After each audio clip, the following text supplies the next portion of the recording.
So, hello students. So, we are discussing trends or variations in the modern periodic table. So, we already saw few trends in periods and in groups. So, today we will try to discuss a few more trends and properties in along periods or across the periods or along the group. So, let's start. So, these are the 10 properties which we are going to study today in top to bottom, the properties, and then left to right, which means when you go left to right it's period, when you go from top to bottom it shows the groups. ये clarity होना चाहिए आपको, इसमें कोई doubt नहीं। तो जब मैं बोल रहा हूँ कि हम टॉप से बॉटम देखेंगे मतलब हम ग्रुप में देख रहे हैं क्या प्रॉपर्टीज हो रही हैं, ट्रेंड्स क्या हैं ग्रुप में।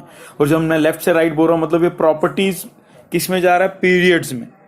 पीरियड्स में क्या है और टोटल पीरियड्स हमारे पास कितने हैं, टोटल पीरियड्स हमारे पास 7 है। टोटल पीरियड्स हमारे पास कितने हैं, 7 है। अगर आप ये देखेंगे ये टोटल 7 है हमारे पास। और ग्रुप्स कितने हैं हमारे पास, ये देखिए आप, ग्रुप्स टोटल 18 है। तो ये इंपॉर्टेंट पॉइंट है यहाँ पे। तो टॉप से बॉटम क्या रिप्रेजेंट करता है बेटा, टॉप से बॉटम हमेशा रखिए ये ग्रुप को रिप्रेजेंट करता है, लेफ्ट से राइट पीरियड को रिप्रेजेंट करता है। और टोटल ग्रुप कितने हैं, 18, और टोटल पीरियड कितने हैं, टोटल 7 पीरियड्स हैं। तो लेट्स अभी हम शुरू करते हैं। पहला है नंबर ऑफ वैलेंसीज। जैसे हमने ये 10 हम प्रॉपर्टीज आज देखने वाले हैं, उसमें से सबसे पहला जो है वो है नंबर ऑफ वैलेंसीज। फिर वैलेंस इलेक्ट्रॉन्स का ट्रेंड देखेंगे, वैलेंसी का देखेंगे और एटॉमिक रेडियस का देखेंगे। तो ये हमने चारों ऑलरेडी देखे थे पर फिर भी वी विल रिवाइज इट। और उसके बाद कुछ और इंपॉर्टेंट है जैसे metallic character, non metallic character, ionization energy, electron affinity, electronegativity और रिएक्टिविटी। तो ये सब भी हम आज देखेंगे। तो ये सब करने के बाद हमारा ये चैप्टर कंप्लीट हो जाएगा। उसके बाद actually we will start our test series और will try to solve the exercise, complete our exercise also first. तो लेट्स स्टार्ट बेटा। तो first number of shells, first हम देखेंगे top to bottom. Top to bottom मतलब क्या होता है बेटा, ग्रुप। पहले हम ग्रुप में देखेंगे। तो लेट्स स्टार्ट। जैसे मैंने यहां पे ये एग्जांपल जो लिया है ना, ये पहला बेटा मैंने पहले ग्रुप का लिया। ये देखो ये है ना, lithium, sodium, potassium, rubidium, caesium. मैंने इस ग्रुप को लेके हम समझने का कोशिश करेंगे कि शेल का ट्रेंड क्या है। क्या है शेल का ट्रेंड, जैसे मैंने वहां लिखा है शेल का ट्रेंड इंक्रीजिंग है। तो देखते हैं हम। जैसे अगर आप देखेंगे सबसे पहले ये सब कंसेप्ट से पहले आपको पता होना चाहिए इलेक्ट्रॉन कॉन्फ़िगरेशन जो हमने ऑलरेडी कर चुके हैं, वैलेंसी क्या होता है हमने ऑलरेडी कर चुके हैं, और न्यूक्लियर चार्ज क्या है बेसिकली, या न्यूक्लियर जो चार्ज बोलते हैं बेसिकली वो क्या होता है, न्यूक्लियर में जो प्रोटॉन्स होते हैं, क्योंकि प्रोटॉन का ही चार्ज होता है तो वही न्यूक्लियर चार्ज होता है। तो अगर आप देखेंगे अभी जो पहला जो टॉपिक है हमारा है नंबर ऑफ शेल्स। और नंबर ऑफ शेल्स हमको मालूम है कि जो पहला शेल होता है उसमें 2 इलेक्ट्रॉन आ सकते हैं। उसके बाद कोई भी शेल हो उसमें मैक्सिमम 8 इलेक्ट्रॉन ही हम डाल सकते हैं। लेकिन अगर आप देखेंगे लिथियम का एटॉमिक नंबर 3 है, तो इसमें 3 इलेक्ट्रॉन्स को हमको शेयर करना है या हमको उसको शेल्स में डालना है। तो पहले शेल में 2 इलेक्ट्रॉन तो आ गए, दूसरे में 1 आ जाएगा। तो मतलब अगर आप देखेंगे तो नंबर ऑफ शेल क्या हो रहा है टॉप टू बॉटम, अगर आप देखेंगे पहले मेरा इसका वैलेंसी है 2 और 1, तो इसके कितने शेल हो गए, 2। और ये बहुत इंपॉर्टेंट चीज है, 2 शेल मतलब इसका पीरियड 2 है, नंबर है, ये भी याद रखिए आप। फिर देखिए सोडियम 11 है, सोडियम 11 है, तो मैंने इसको इलेक्ट्रॉन कैसे 2, 8 और 1। अभी यहां पे कितने शेल आए टोटल, अगर आप देखेंगे टोटल 3 शेल आए। इसका मतलब पता है क्या बेटा, इसका मतलब जो ये सोडियम है ना ये 3rd पीरियड में, ये देखें सोडियम यहाँ पे 3rd पीरियड में, लिथियम 2nd पीरियड में और हाइड्रोजन 1st पीरियड में। तो नंबर ऑफ शेल्स ये भी दिखाता है कि वो जो एलिमेंट है वो किस पीरियड में है। तो जितने शेल होंगे वो उस पीरियड में भी होगा। ये भी एक प्रॉपर्टी आप पता कर सकते हैं just by writing electronic configuration, या अगर हमको पता लग गया कि कितने शेल्स हैं। तो अगर आप देखेंगे इसमें 1 शेल था लेकिन इसमें मेरे को इलेक्ट्रॉन्स बढ़ गए, इसमें 11 इलेक्ट्रॉन थे, तो जो मुझे डिवाइड करना पड़ा 2, 8 और 1, तो इसका 1 शेल बढ़ गया। तो अगर आप देख रहे हैं तो इसमें क्या हो रहा है, इसमें 2 शेल थे, इसमें 2 शेल थे, इसमें 3 हो गए। वैसे ही फिर पोटेशियम के लिए मेरे 4 शेल हो जाएंगे। क्यों, क्योंकि जो इलेक्ट्रॉनिक कॉन्फ़िगरेशन है, अगर आप मैं सोडियम का लिखने बैठूं तो सोडियम कहां पे जाता है, 4 शेल, मतलब उसका पीरियड कौन सा है, 4 है। समझे आप। तो ये इंपॉर्टेंट चीज है, जितने शेल्स हैं उतना वो इलेक्ट्रॉन वहां पे एग्जिस्ट उधर उस पीरियड में है। तो अभी अगर अब इसका भी हम इलेक्ट्रॉनिक कॉन्फ़िगरेशन लिखेंगे तो इसका एटॉमिक नंबर है 19। तो फिर हमको कैसे इलेक्ट्रॉन डिवाइड करने, 2 8। अभी क्या 9 लिखूं? नहीं, क्योंकि हमेशा याद रखिए फाइनल शेल में 8 से ज्यादा इलेक्ट्रॉन कभी नहीं आते, इसलिए मैं वापस 8 ही लिखूंगा और फिर 1 लिखूंगा, क्योंकि इधर लास्ट जो शेल है उसमें 8 से ज्यादा नहीं आते। तो अब यहाँ पे कितने शेल्स आ गए? 4 शेल आए। 4 शेल में इलेक्ट्रॉन मेरे को डिवाइड करने पड़े या उनको इलेक्ट्रॉन मेरे को डिस्ट्रीब्यूट करने पड़े। 4 शेल तक गए हो। 4 शेल मतलब ये किस पीरियड में होगा आपका पोटेशियम? 4th पीरियड में। दैट इज इंपॉर्टेंट पॉइंट बेटा, 4th पीरियड में हो गया और शेल बढ़ गया। और एक और चीज क्या हो गई यहाँ पे, देखो ये 4th पीरियड में आ गए यहाँ पे हमारे पोटेशियम, फिर रुबिडियम 5th पीरियड में आ गए। तो भी क्या हो रहा है, यहाँ पे मेरे पास 2 शेल थे, यहाँ 3 हो गए, यहाँ 4 हो गए, तो यहाँ 5 हो जाएंगे, यहाँ 6 हो जाएंगे। तो अगर आप देखेंगे ये ट्रेंड क्या हो रहा है, ये इंक्रीज हो रहा है मेरा, है ना, प्लस हो रहा है, एक प्लस ऐड हो रहा है। तो मतलब मैंने क्या लिखा, नंबर ऑफ शेल टॉप से बॉटम क्या हो रहा है, इंक्रीज हो रहा है। इसको बोलते हैं ट्रेंड या वेरिएशन। क्या है, तो नंबर ऑफ शेल जब हम टॉप से बॉटम जाएंगे क्या होता है बेटा, इंक्रीज हो रहा है। बस इसको याद रखिए, जब हम टॉप से बॉटम आ रहे हैं तो हमारा नंबर ऑफ शेल्स क्या हो रहा है, इंक्रीज हो रहा है। चलें अभी हम दूसरे पे जाएंगे। ये है वैलेंस इलेक्ट्रॉन, ये हमने ऑलरेडी देखा। जैसे हमने लिथियम का वैलेंसी देखा 2 1, तो इसका वैलेंस इलेक्ट्रॉन मतलब जो आउटर मोस्ट शेल में जो इलेक्ट्रॉन होता है उसको वैलेंस इलेक्ट्रॉन बोलते हैं। तो वैलेंस इलेक्ट्रॉन्स का कितना है, 1 है। वैसे ही सोडियम का भी 1 ही आएगा, इसका भी 1 आएगा, हर एक का 1 आएगा, क्योंकि अगर आप देखेंगे इलेक्ट्रॉनिक कॉन्फ़िगरेशन बराबर से देखेंगे, इसका हर एक वैलेंस शेल में एक ही इलेक्ट्रॉन एग्जिस्ट कर रहा है। तो मतलब क्या हो गया, वैलेंस इलेक्ट्रॉन रिमेन सेम, क्योंकि वैलेंस इलेक्ट्रॉन सबके शेल एक एक ही है उसके आउटर मोस्ट शेल में। तो वैलेंस इलेक्ट्रॉन क्या रहेगा, सब में सेम रहेगा। फिर वैलेंसी क्या रहेगा, ऑब्वियसली वैलेंस में एक एक इलेक्ट्रॉन है तो वैलेंसी भी उसका क्या रहेगा, वैलेंसी भी उसका सेम रहेगा, क्योंकि उसका वैलेंसी शेल में एक एक ही है कि नहीं। इसलिए मैंने अभी ये एग्जांपल भी लिया है नॉन मेटल्स का। आप बोलेंगे सर इसमें क्या वैलेंसी है, क्योंकि इसके आउटर मोस्ट शेल में तो 7 इलेक्ट्रॉन्स है। उसके लिए मैंने ऑलरेडी वैलेंसी, जिन लोगों को वैलेंसी का कंसेप्ट भी क्लियर नहीं होगा, वीडियो देखिए, जो पीछे वीडियोस हैं उसमें मैंने क्लियरली मेंशन किया है कि वैलेंसी कैसे निकालते हैं। अगर 4 से ज्यादा हो, वैलेंसी का वैल्यू क्या होता है, 8 माइनस वैलेंस इलेक्ट्रॉन्स। इसमें वैलेंस इलेक्ट्रॉन 7 है, तो इसका वैलेंसी क्या हो गया, 1 हो गया। सिमिलरली फिर इसका भी वैलेंसी 1 ही आएगा, इसका भी 1 आएगा, क्योंकि इसके हर एक में 7 इलेक्ट्रॉन है। इसलिए ये मैंने ये एग्जांपल मैंने लिया था मेटल से, ये मैं नॉन मेटल से ले रहा हूं ताकि आपको क्लियर हो, अंडरस्टैंडिंग हो। ये मैंने यहां से भी ले रहा हूं एग्जांपल और फिर यहां से भी ले रहा हूं, ताकि ये जो ग्रुप है, हम क्या टॉप टू बॉटम देख रहे हैं, टॉप टू बॉटम देख रहे हैं, तो मैं इसलिए यहां से भी ले रहा हूं, मेटल से भी ले रहा हूं और नॉन मेटल से भी ले रहा हूं, ताकि हमारे कंसेप्ट पूरे क्लियर हो। तो यहां पर भी वैलेंसी अगर आप देखेंगे 1 ही है, इधर भी 1 ही है, तो इसलिए वैलेंसी क्या है, वैलेंसी रिमेन सेम। जब आप ऊपर से टॉप टू बॉटम हम देखते हैं अपने पीरियोडिक टेबल में, तो उसका वैलेंसी जो इलेक्ट्रॉन है वो सेम रहता है और उसका वैलेंसी भी क्या रहता है, सेम रहता है। आई होप यहां तक आपको क्लियर है, हमने ऑलरेडी डिस्कस कर चुके हैं पिछले वीडियो में। अब इंपॉर्टेंट कंसेप्ट है एटॉमिक रेडियस का। अभी एटॉमिक रेडियस को क्या होता है, अभी एटॉमिक रेडियस डिपेंड किसके करता है बेटा, ये न्यूक्लियस चार्ज के ऊपर एटॉमिक रेडियस डिपेंड करता है और डिपेंड करता है नंबर ऑफ शेल्स के ऊपर। ये 2 फैक्टर्स हैं जो आप डिसाइड करता है कि एटॉमिक रेडियस बढ़ेगा कि घटेगा। क्या 2 फैक्टर है, एक तो न्यूक्लियस चार्ज के ऊपर और आपका नंबर ऑफ शेल्स के ऊपर।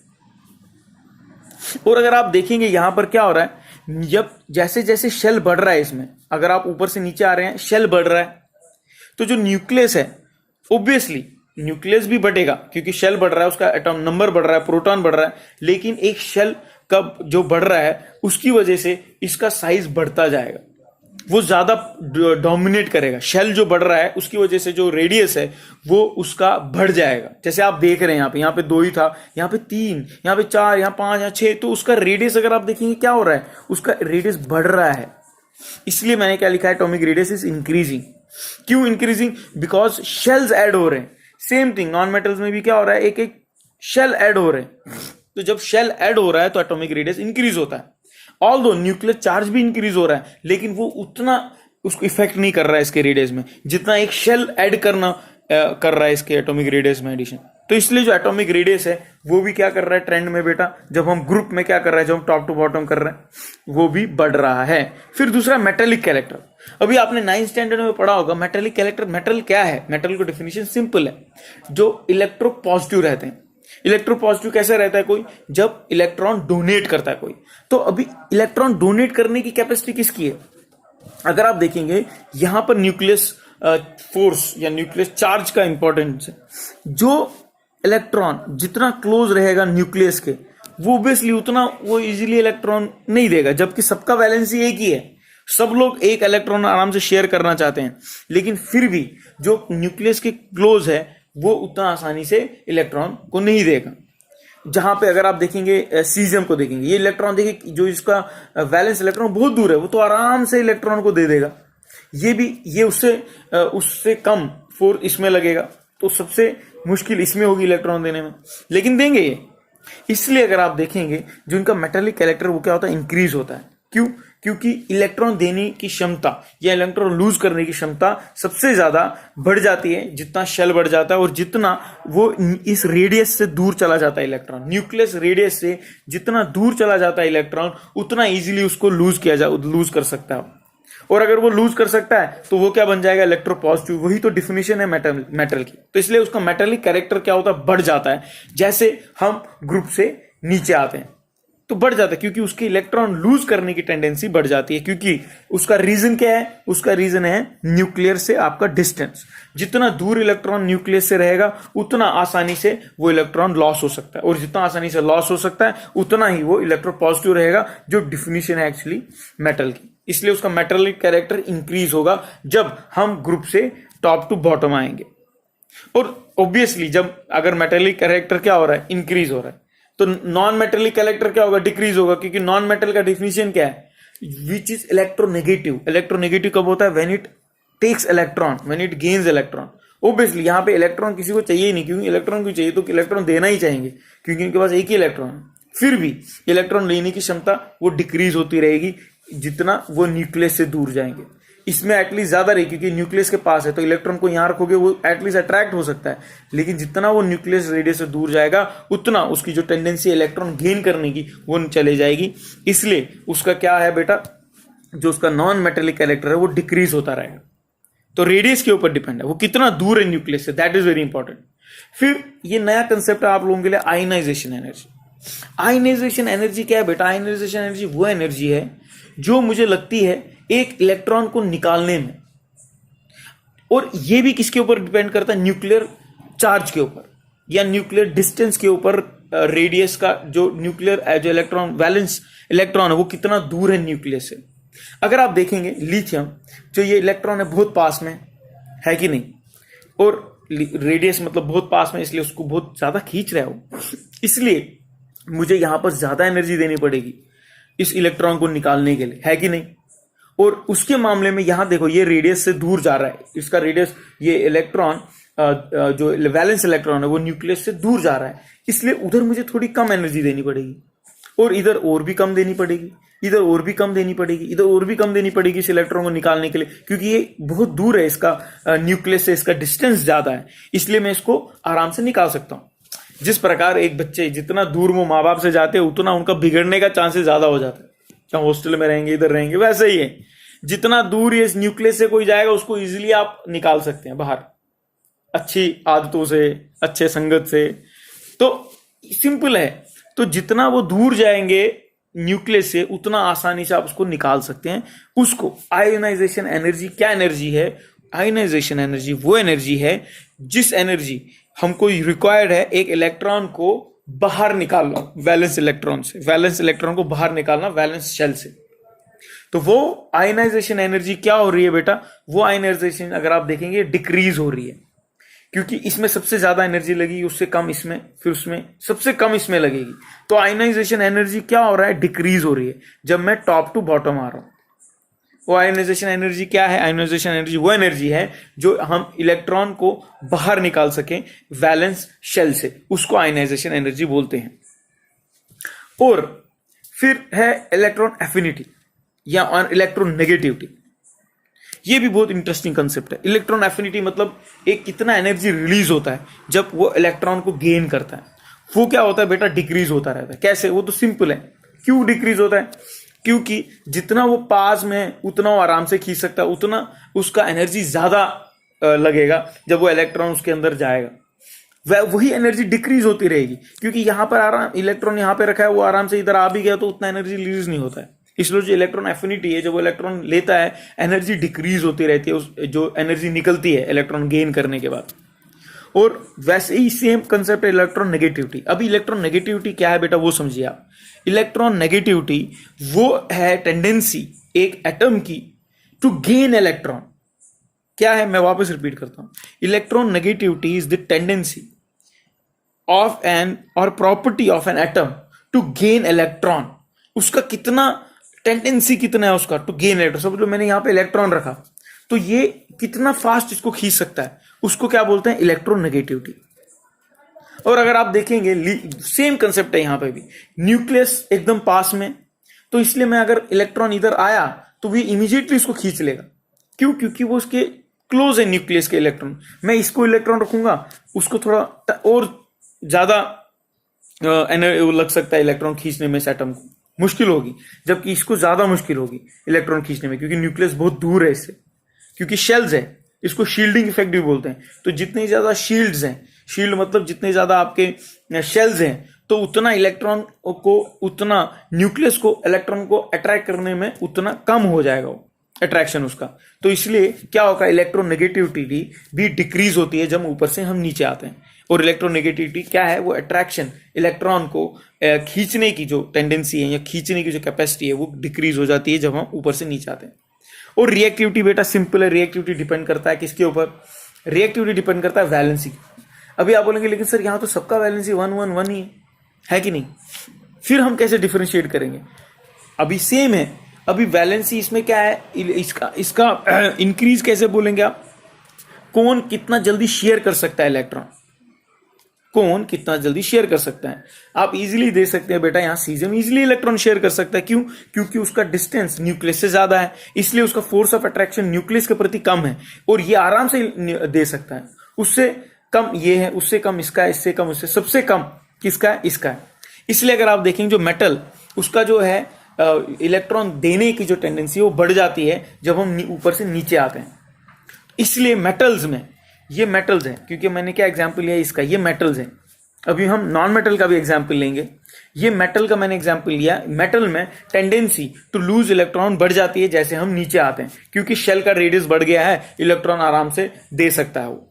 लेकिन इसमें थोड़ा डिफरेंस है, जो नॉन मेटल्स हैं उनमें उल्टा होता है बेटा। उनमें क्या होता है, नॉन मेटल में अगर देखेंगे, नॉन मेटल में डिक्रीज हो जाता है रिएक्टिविटी। कैसे, क्योंकि नॉन मेटल में भी अगर आप बोलेंगे अरे सर इसमें भी तो सबका वैलेंसी 1 1 ही है, लेकिन नॉन मेटल में tendency to gain electron reactivity उसका डिपेंड करता है, वो एक इलेक्ट्रॉन गेन कितना फास्ट कर सकता है। तो अगर आप देखेंगे यहां पे वो इलेक्ट्रॉन इजिली गेन कर सकता है, सेम कंसेप्ट है, जैसे यहां पे लूज कर सकता था वैसे यहां पे ये गेन कर सकता है। क्यों, क्योंकि न्यूक्लियस पास में, इसको ज्यादा एनर्जी लगेगा न्यूक्लियस इलेक्ट्रॉन को खींचने में, और इसको और ज्यादा लगेगा। तो मतलब इसलिए क्या हो रहा है, रिएक्टिविटी इनका डिक्रीज होता रहेगा। मतलब ये उतना फास्ट नहीं है रिएक्शन करने में। क्यों, ये जैसे ही इलेक्ट्रॉन इधर आएगा ये इमीडिएटली इसको खींच लेगा। क्यों, क्यों खींच लेगा, क्योंकि एकदम न्यूक्लियस के पास में है, लेकिन ये उतना नहीं खींच पाएगा, और इसको और एनर्जी लगेगा खींचने के लिए। इसलिए हमारा जो इलेक्ट्रॉन है, जो रिएक्टिविटी है, जो मेटल्स में क्या हो रहा है बेटा, मेटल्स में इंक्रीज हो रही है, लेकिन नॉन मेटल्स में यहां पे इलेक्ट्रॉन, हम क्या बोल रहे हैं, इलेक्ट्रॉन डोनेट, यहां पे इलेक्ट्रॉन गेन करने में रिएक्टिविटी बनती है हमारी। लेकिन यहां गेन, फ्लोरीन ज्यादा गेन करेगा, क्लोरीन उससे कम, उससे ज्यादा ब्रोमीन। इसलिए जो रिएक्टिविटी है वो डिक्रीज होती है नॉन मेटल्स में, और मेटल्स में वो इंक्रीज होती है। ये इंपॉर्टेंट है, आपको बेटा याद रखना है। तो ये हमने क्या पूरा हमने ग्रुप का देखा, हमने टॉप टू बॉटम कैसे हम क्या क्या होता है वेरिएशंस, वो हमने देखा आज ग्रुप में। तो ग्रुप में सबसे पहले हमने देखा बेटा शेल्स। शेल्स को क्या होता है बेटा, शेल क्या होता है, शेल क्या होता है, इंक्रीज होता है, शेल्स इंक्रीज होता है। फिर हमने वैलेंसी देखा, वैलेंसी क्या होता है, वैलेंसी सेम रहता है ग्रुप्स में। और फिर हमने देखा वैलेंस इलेक्ट्रॉन भी सेम रहता है। फिर एटॉमिक रेडियस क्या होता है, एटॉमिक रेडियस भी इंक्रीज होता है, एटॉमिक रेडियस भी इंक्रीज होता है, ये भी हमने देखा। फिर मेटेलिक कैरेक्टर वो भी इंक्रीज होता है, मेटेलिक कैरेक्टर भी इंक्रीज होता है। लेकिन नॉन मेटल कैरेक्टर क्या होता है, डिक्रीज होता है। नॉन मेटल कैरेक्टर जो है वो डिक्रीज होता है। फिर आयनाइजेशन क्या होता है, डिक्रीज होती है आयनाइजेशन एनर्जी। और इलेक्ट्रॉन एफिनिटी और इलेक्ट्रॉन नेगेटिविटी भी क्या होती है बेटा, डिक्रीज होती है। इलेक्ट्रॉन नेगेटिविटी और इलेक्ट्रॉन एफिनिटी दोनों डिक्रीज होती है, और रिएक्टिविटी मेटल्स में इंक्रीज होती है और लेकिन नॉन मेटल्स में डिक्रीज होती है। तो ये ओवरऑल कंसेप्ट हमने अभी समझा, किसके लिए बेटा? ग्रुप्स के लिए। तो आज हम ग्रुप के लिए करेंगे, कल हम फिर पीरियड्स का भी देखेंगे और फिर हमारा ये चैप्टर कंप्लीट हो जाएगा। धन्यवाद, थैंक यू, हरे कृष्ण।